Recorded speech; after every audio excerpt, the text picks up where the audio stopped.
Welcome, everybody. Thank you so much for coming this morning. I know there's a lot of great speakers, so I really appreciate you guys coming to see me this morning. And I understand if you go in and out and want to check out different things, so please don't feel badly if you're going to get up and walk out and come back, or just get up and leave or anything like that. I just want you to feel comfortable. And to make me feel comfortable, I'm going to read a lot. I'm not very good at memorizing things, and there's a lot of points that I'd like to make, so I'll be referring back to this a lot. I really want to thank the Autism National Committee for inviting me to speak today. This is really an honor and a privilege to speak in front of this group, so I'm very happy about that.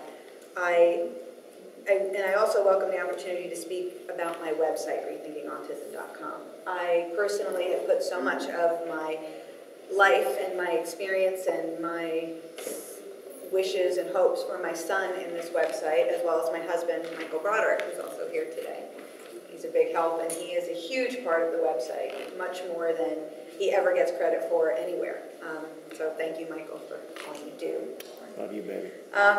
Before I talk about my website, I want to give you a little background. Again, in case you don't know, my name is Dana Commandatore. I'm an author, a blogger, and an advocate. I want to change the media conversation about autism from causation and cure to more about improving the quality of life for autistic people. Yes! Right? And why do I want to do all that? Well, that's very easy. Michael and I are the proud parents of an 8-year-old autistic boy. We don't have a whole big story about how our lives were destroyed or how our marriage almost got destroyed because of the diagnosis. We, for some reason, just accepted it right away. That wasn't the problem. It wasn't hard for us to accept him. It was hard for other people in society to accept him. And that's when I started to think about becoming more of an advocate and more vocal. We also had a hard time dealing with all the misinformation, the pseudoscience, and the fear that the mainstream media was peddling.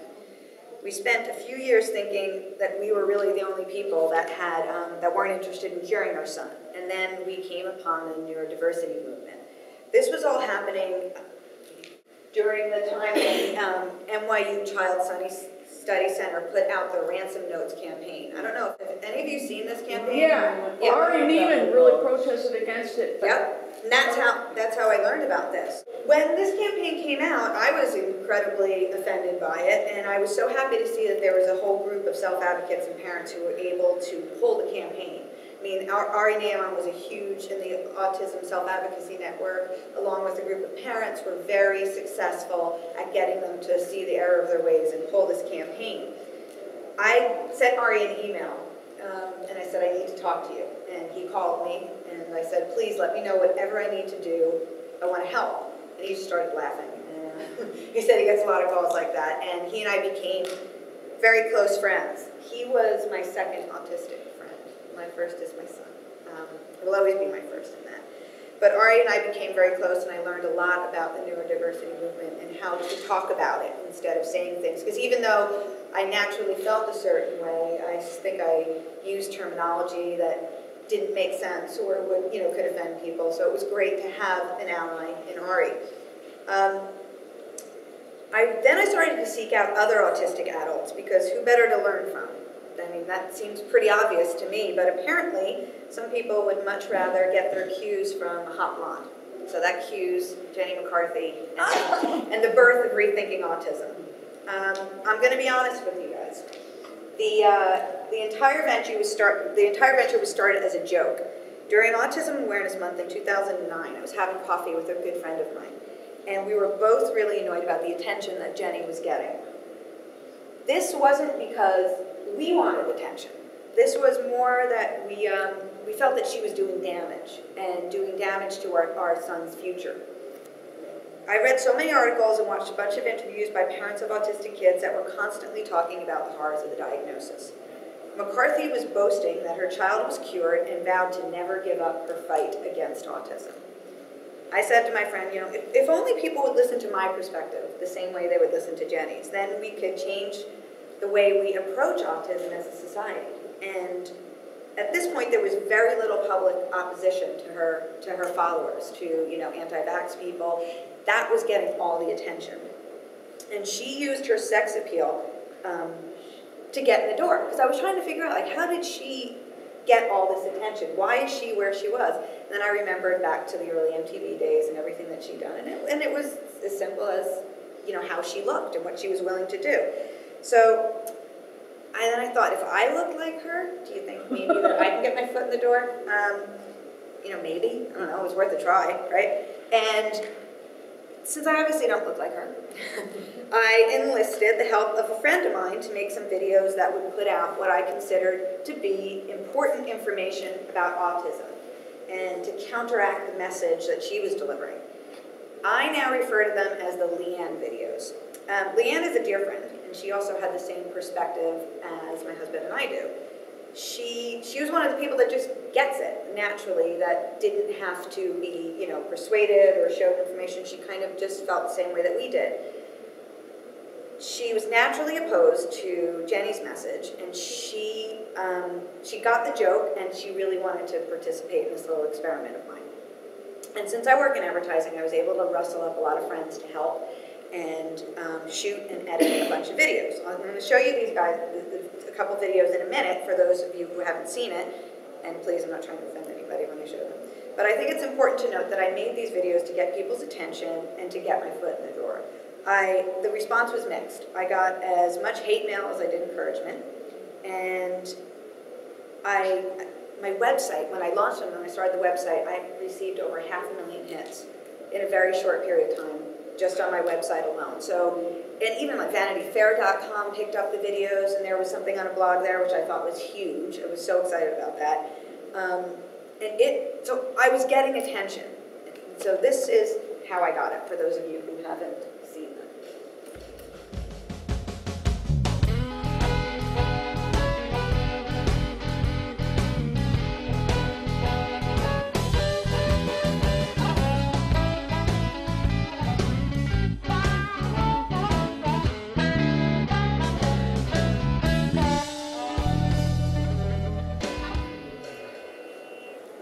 About that video. A lot of people critiqued it and thought I was saying that, you know, don't do a gluten-free, casein-free diet, don't try anything like that. The video was basically meant to, again, a dig at Jenny McCarthy, saying it makes sense to eat, you know, a healthy diet. It makes the most sense for anybody, for a neurotypical, for an autistic person, anyone, whatever makes you feel right. But don't ever think that you're going to cure autism, as she had claimed, through your diet. So that was one, and let me show you one more. And I wish I could get this slide.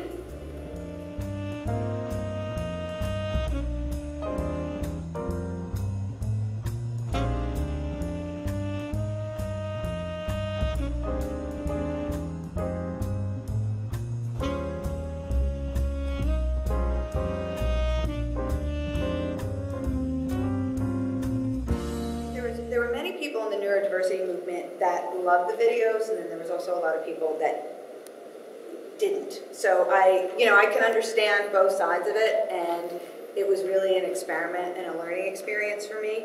I just wanted to play some of the quotes that I got from people. Like, these clever videos are perfectly targeted and totally hilarious, send up of a certain former Playboy bunny's autism profiteering.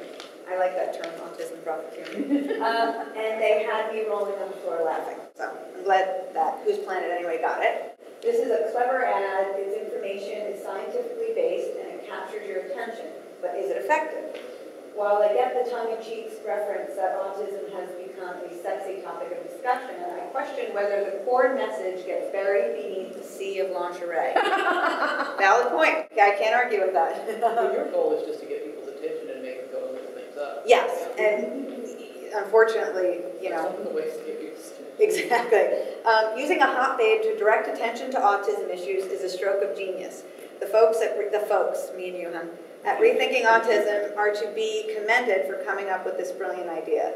So I think the most important thing that I got out of reading all the blogs and all the information that people were sending me was that people thought of Rethinking Autism as an organization. and a group of people, and that people were donating money, or there was like a large, somebody was like funding this whole thing, and it was just me and mine. So that got me thinking, hey, wait a minute, I'm getting, after like 500,000 hits on my website and all this stuff, I'm starting to get some attention, and I need to be a little bit more responsible about the information that I'm putting out there and what I'm doing. And I did, I listened to the criticism. Oh wait, one thing I forgot to tell you is that I got an email from somebody once too that said that they were so offended by the videos that they really thought that Child Protective Services should come and take my son away from me. And what sort of sick person I was for doing this. So yes, that stuck with me. Otherwise, I wouldn't have brought it up today. But I listened to the criticism that I thought was valid, and I tried to learn from it. After all, I wasn't in this to promote myself.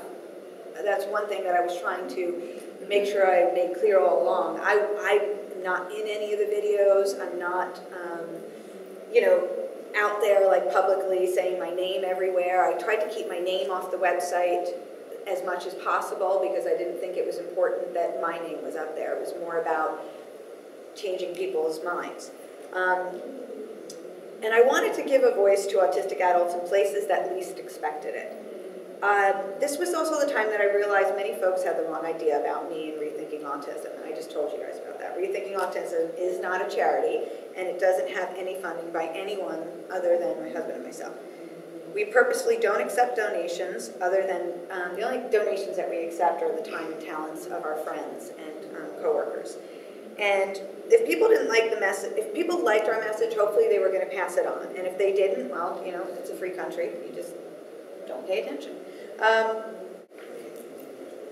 It was then that I started to make videos that didn't discuss. I wanted to make videos that didn't discuss causation and cure. I wanted to focus on improving the quality of life for autistic people. I thought it was important to start including autistic adults in my videos. My next venture was Autistic Speak. Even though I made it before Autism Speaks video came out. Do you remember the video, I Am Autism? Yeah. Yeah. Well, I was making my video, I guess, the same time that they made theirs. Theirs was released.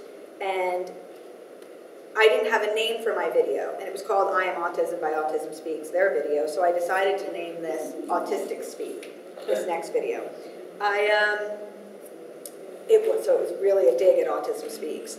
Initially, I really wanted to use autistic people in this video instead of my actor friends and husband, who you'll see in it, but all my autistic friends lived in other states. And I didn't have the financial, resources to fly people there or to try, or to send crews other places. I was able to work with Stephen Kapp. I don't know if any of you know who Stephen Kapp is, but he's presenting here today as well. And he is, he's a well-known self-advocate and getting his PhD in autism studies from UCLA right now. I think he's the first autistic person to get a PhD working towards a PhD in autism studies. In UCLA. Oh, UCLA. Yeah. So I thought it would, I tried to come up with a workaround for these videos, so instead of putting autistic adults in them, Stephen and I wrote some lines together that we sent out to our friends in the community, and they recorded them. And I was able to use them as voiceovers, so that was kind of the workaround that I did. And I'm going to see if you can... Hi, my name is Leanne. Michael. Bill. Elizabeth. Army. Laura. Max. All too often in the world of autism, celebrity and sex appeal are used to promote pseudoscience and personal agendas. This exploits autistic people, their families, and the general public. However, RethinkingAutism.com is using those same tools in service of what really matters. Autism is a pervasive, complex, and inseparable part of myself, so don't try to support me by trying to destroy my autism. Without autism, there would be no me. The mainstream media ignores many important topics because they're not controversial or sexy enough to attract viewers. But the autism conversation is not limited to causation and cure. Just because I don't speak doesn't mean I don't have something to say. We need a paradigm shift in the way we view autistic individuals. Celebrate neurodiversity. And we refuse to let big media frame the debate unchallenged. Society should be concerned about my quality of life instead of about preventing people like me from being born. So come on, let's change the conversation one video at a time. Why shouldn't I have a say in laws, organizations, and research that affect me? One video at a time. I am not trying to change who I am as a person, but where I am in my skills and development. One video at a time. Visit RethinkingAutism.com. RethinkingAutism.com for more information. Thank you. Thank you. Thank you. Thank you. Thank you. Thank you. Thank you.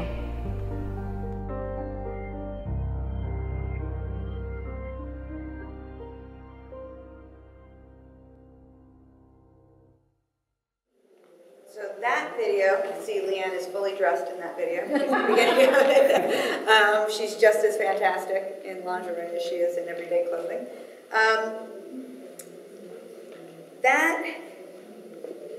Stephen wrote some of the lines in that video, and one of my favorite lines is, I'm not trying to change who I am as a person, but where I am in my skills and development. So many people commented on this. They were, really floored by, they had never heard somebody express it in that way. And again, a lot of these videos are being shown to people who have no experience in the autism community. They don't understand. All they know is Rain Man, that whole thing. So they, somebody said, wow, that makes complete sense. And somebody else said to me, I had no idea that autistic people thought in that way. And, yeah, that person was pretty ignorant, but it wasn't her fault. She had never been shown any other perspective. I'm just happy that it made an impact on her. Another one of the controversial ones was spoken by David, and that was, society should be concerned about my quality of life instead of preventing people like me from being born. That one, every time, the way the music crescendos in it and the way that it was, edited together, it always gets to me because that was a direct dig at groups like Autism Speaks, who are really working towards, prenatal testing and giving people the option to abort possibly autistic fetuses. And I could go on and on about that. And it's not a pro-life or a pro-choice debate. It's really, to me, I just would hate to think that people would do that because of the way that autism is portrayed in the media. I think people deserve the right information to make those decisions. And a lot of people don't want them to have that information. Some of the feedback I got is, this is great to see an organization or website that wants the attitude about autism that is presented in the media to show more respect and dignity towards those individuals who have autism instead of autistic individuals, but that's right. You can get to a whole first-person language debate if you want. I love that, to show more respect and dignity. That just is wonderful. Thank you, thank you, thank you. I am an individual with AS, and I get really sick of that other so-called advocacy group and their videos that portray autism as the worst tragedy that befalls a parent. Thank you for posting a positive message by actual people with autism. It should be on all TV stations. I've had a few people say that my stuff should be on TV stations. I would, that's my dream one day. I actually got to see I think the biggest venue that anything was shown was the last video that I did, which you'll see in a little bit, was in a movie theater, and it was just fantastic. It was before the screening of a film, God's Ears, which is a very good film about an autistic adult. Even though I love this video and I got a lot of positive comments, I really wanted to include autistic people in my video on camera, and preferably ones that lived in the LA area, so I didn't have to fly them when they couldn't get here. And that brings me to my next video, Get to Know an Autistic Adult. I was able to accomplish just that without having to fly anyone anywhere. And I don't know how familiar you guys are with the interview Larry King did with Jenny McCarthy at one point, where he asked her, what are autistic adults like? And she can't answer him because she doesn't know any. So I decided to introduce Jenny to some adults.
changed, and I could just, as people send me stuff, can keep going. So that's why I like that, and that's my plan with it, is to have version 2 of it, version 3, and to the point where there's so many autistic adults in that video that people are like, wow, this is, they do represent everything. I don't get the opportunity to be at as many conventions and as many around groups of autistic people as I'd like to. And whenever I am, I get this incredible sense of, I'm not going to say acceptance, I get of serenity. That I'm in a place that, because I know that if and when I bring my son to something like this, he will be accepted, and it'll be okay if he gets up and walks out of the room. Nobody's going to be like, oh, you know what I mean, like, where's he going? Or if he walks in with his headphones on, nobody's going to care.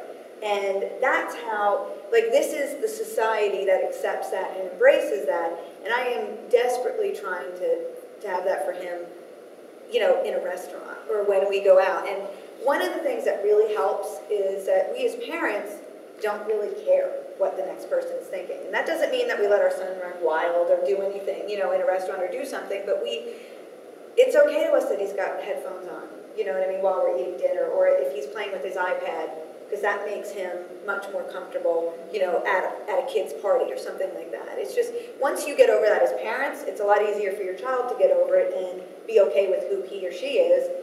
And that child growing up in a classroom or around another group of kids, they'll start to accept him and not think it's so strange, and, be able to accept other people's differences. So it's all about, tolerance and acceptance on so many different levels. I have a question on advocacy and using these videos, because one thing I know. Last summer, I had the pleasure of meeting Tammy Klein. Tammy was diagnosed later in life with autism, and she was an actress living in LA who was very anxious to talk about her experiences. I think you brought it up before about people learning how to be normal. And Tammy is a great actress for many reasons, but one of them is that entire life she was trying to be normal and trying to fit in. And she had a lot of mistakes and a lot of things that, a lot of people, she lost a lot of friends, she got out of a lot of relationships because she was trying so hard to fit in and just didn't know what to do. But I met Tammy after she was diagnosed, and she was an absolutely fascinating woman. We talked a lot about her feeling ignored and being misunderstood, and then I had the idea for this support group video. I'm going to play this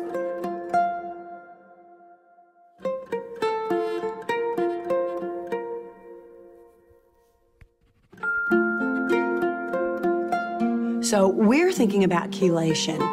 You can get it done in Mexico, kind of cheap. Can't you die from that? He threw a fit and started screaming in the barbershop. It was so embarrassing. Why did you let the barber touch him without asking? I feel like she's trapped somewhere in there. But she's right there in front of you. It's so sad, we can't have birthday parties. I mean, she's too afraid. Who are the parties for, you or her? And what about school? He just doesn't get it. Except that he learns differently. He never tells me that he loves me. Do you know how hard that is? Every time he touches you, he's saying he loves you. Who said that? I don't hear anything.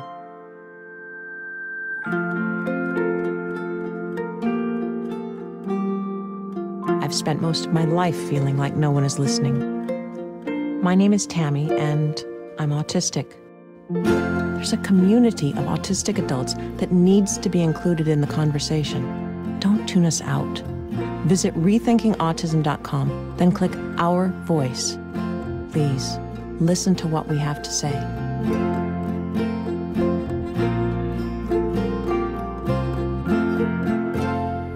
So that video was directed by Michael Wirth, who did God's Ears, the movie that I was telling you about earlier.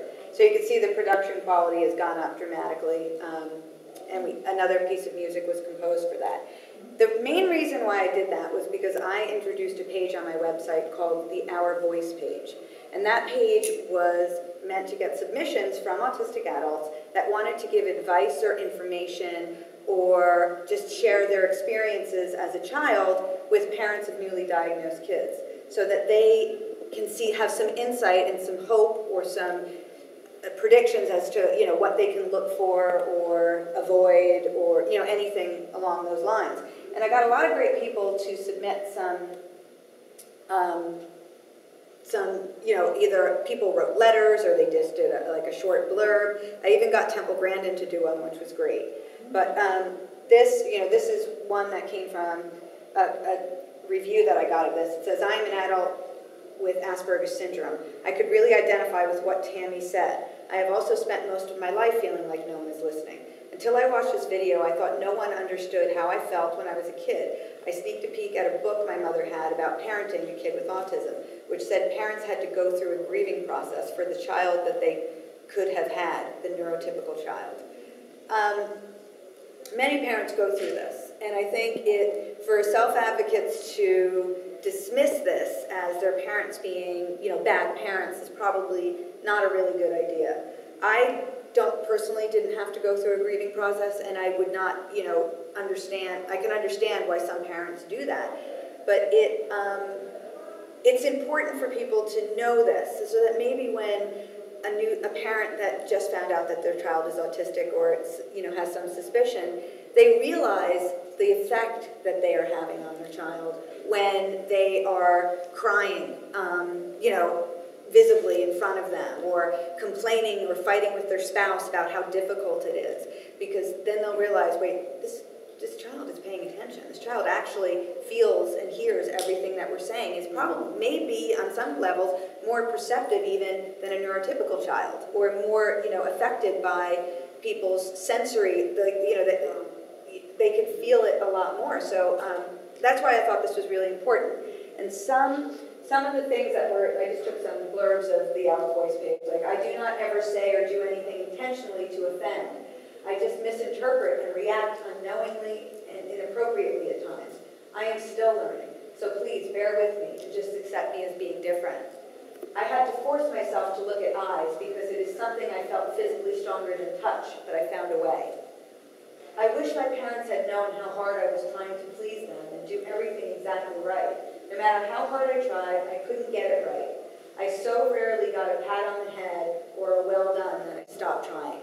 And that one really got to me. That was by a woman that I know who, just wanted so badly to be accepted and loved and get her parents' approval, and she couldn't, no matter what. And I'm not saying that, parents should turn around and say, "Oh, let your kid do whatever or be whatever." But it's very important that, I always feel that my son is one of the hardest working kids I've ever met. And he's trying so hard on a daily basis to fit in. When he comes home, I just kind of let him be himself and accept him and let him do what he likes to do that makes him happy. And it's, it's a pretty interesting way of looking at it. But I never attended any support groups myself, but I heard this type of chatter in all over Facebook, on Twitter, and friends, and coffee shops, and all kinds of places. So I really just wanted to put it in an environment and get it out there to people. As I was writing the script, I decided that there does need to be a better bridge between parents and self-advocates. I wanted to offer some information for parents of newly diagnosed children that wasn't going to scare them. The more videos I make, the more the conversation's turning. Not because of me, it's just happening. But I don't know about you guys, but I haven't heard a peep from Jenny McCarthy in the past year over autism. It seems that she has given up her fight. Now, I don't take credit for this, but I feel much better knowing that I'm on the right side of this issue. I keep thinking about what I want for the future of Rethinking Autism, and I just know it includes a lot more videos. I am trying to make as many connections as possible in the media and the autism community so that when I ask someone to appear in one of my videos, they jump at the chance. I want to change minds, change the current media conversation, and help give autistic people a more prominent voice in the conversation. I'm willing to listen to any constructive criticism and to work with people who have the same goal. I want to learn how to speak my son's language. He tries so hard to make my husband and I happy, and I want to do the same for him. When I read stories of abuse that autistic people endure on a daily basis, and the bullying that seems almost inevitable, I want to do all I can to change that, and not just for my son, but for everyone. So thank you all very much for coming today. Let me know if you have any questions. Thank you. I just want to applaud you on this.